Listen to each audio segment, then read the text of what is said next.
Bu o'rmon ajdodlarimizdan qolgan makon. Bugun o'rmon juda sokin. Bu yaxshi belgi emas. Begonalar ular bu yerga qanday kelishdi? Bu oddiy hayvonlar emas. Ular nimanidir qidiryapti. Ular qadimiy go'rni topmoqchi.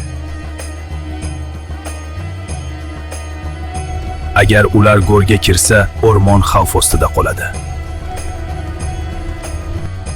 Bugun o'rmon uchun kurashamiz.